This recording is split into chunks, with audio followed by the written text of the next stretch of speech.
Welcome to Stayf Draws. I'm Stayf, an illustrator and animator, and this is a new section to my channel that's called Stayf Draws Artbook Reviews.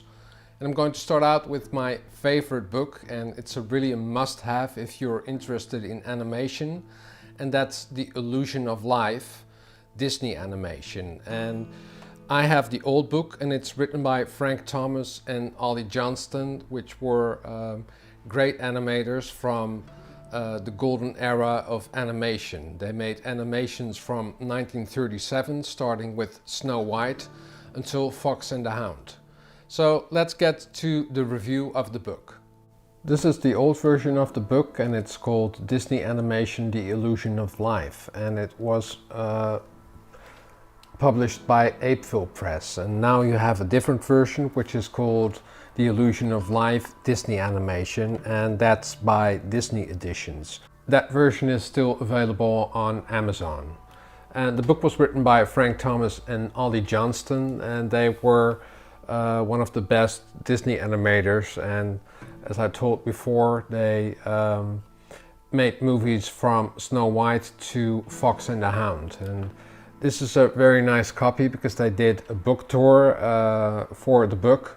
And they signed this to me, to Stephen, with best wishes, Frank Thomas and Ollie Johnston. So that's why it's also one of my favorite books. It has great artwork, and it's just a very big book. And it's not a chronological story, but it just got a lot of samples. This book was the first book that really used the Disney archives or the Disney vaults, and after this book there came a lot of books about Disney animation, and this was the first one. So it starts out about the history of art, and they start out at the beginning of art with the cave paintings, and the book has a lot of illustrations and a lot of pictures and outtakes from different movies. So you have Snow White, Bambi, and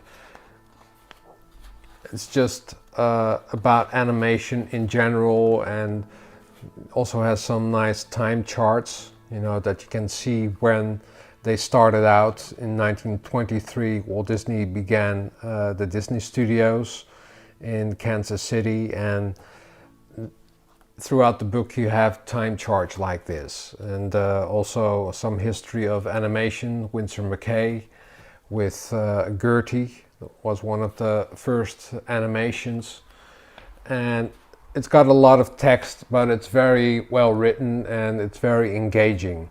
And here you have a time chart from 1934 to 1943, and here you see the beginning of the first animated feature, which was Snow White. And you got a lot of samples. This is the beginning of Disney animation, with a lot of great pictures of the studios at that time in the 20s and 30s.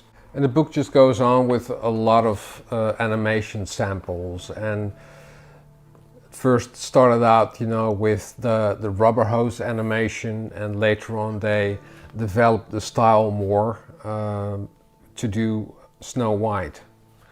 And this is a great chapter of the book. These are the 12 principles of animation, which is squash and stretch. And they got a lot of different samples from different movies. Anticipation, staging,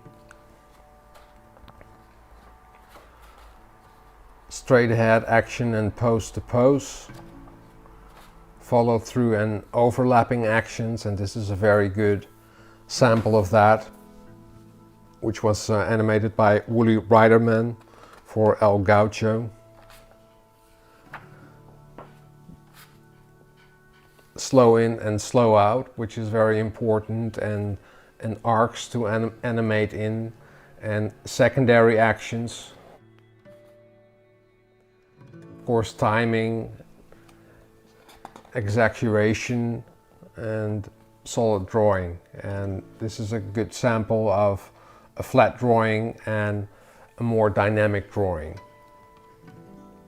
And here you see a picture of Frank Thomas with Ron Clements, who later on directed a lot of Disney movies.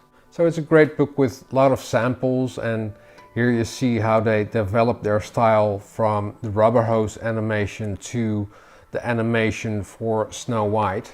And that just really had to develop very quick in a very short period of time. And this is a background of Pinocchio, and just the book just goes on and on with a lot of samples of the old studio, so you really get a good idea and grasp of how it was to work at the Disney studios in that time. Here a nice caricature of Walt Disney, and some preliminary sketches for Snow White.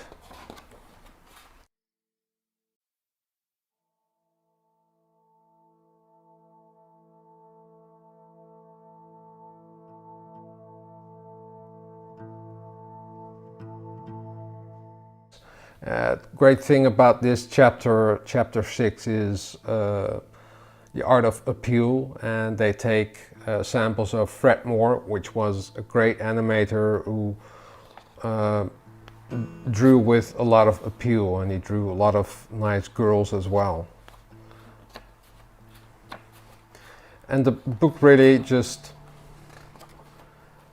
has just a lot of great examples, and they are more to illustrate what they're telling in the text, and it's not in a chronological order. So if they're talking about a pompous attitude, you know, they just use an image of Doc from Snow White, and just a lot of other samples. We're still in the beginning, and this is Hyperion, the old studios where they made Snow White. And they began doing the Mickey Mouse cartoons. So it just goes on and on. And here's the new studio where the animation of Disney is still made on the same lot. This is the old studios, but they build a new one where they make Disney animation now.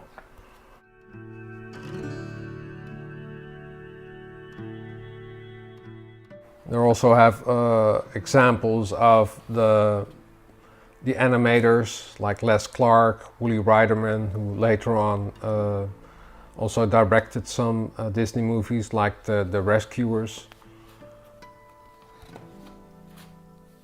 And these were the 9 old men, and these were the animators who took over from Walt Disney, because he was more interested and occupied with Disneyland and other projects.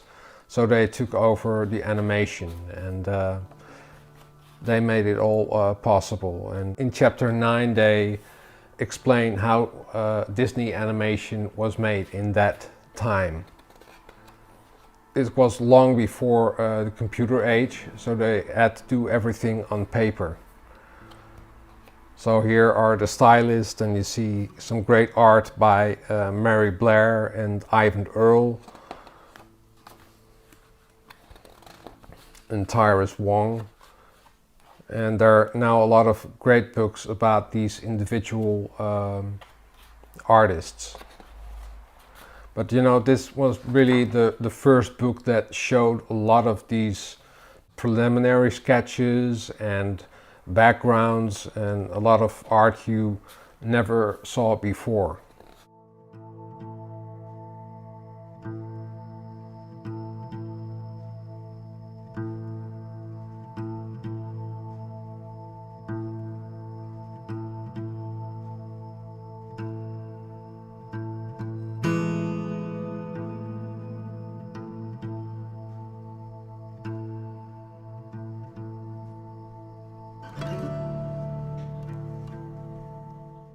There's some preliminary sketches for Pinocchio when they're in the whale. This was done by Gustav Tengren, which was an illustrator of golden books as well.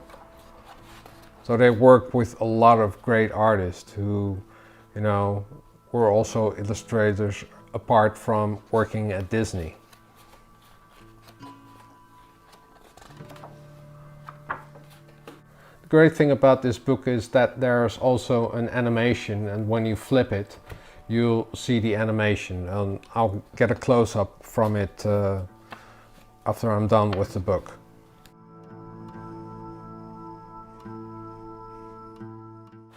Here's also the multiplane camera, and they used that from The Old Mill and Snow White and a lot of other movies, so they could, you know, show a depth of field, and they really used it well in Pinocchio and in Bambi. So this is just a wonderful book to have, you know, because it got a lot of samples. You can read a lot of stories about how it was to work for Disney in that era, and it just got a lot of good samples for animations, and if you're an animator, this is really a must-have.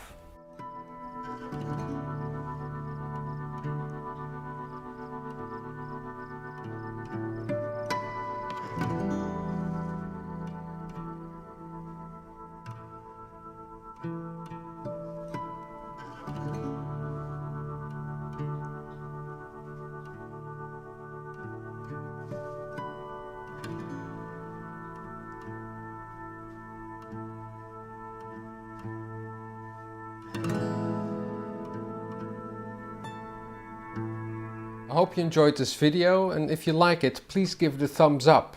I'll leave links in the description box down below to Amazon.com and Amazon.co.uk.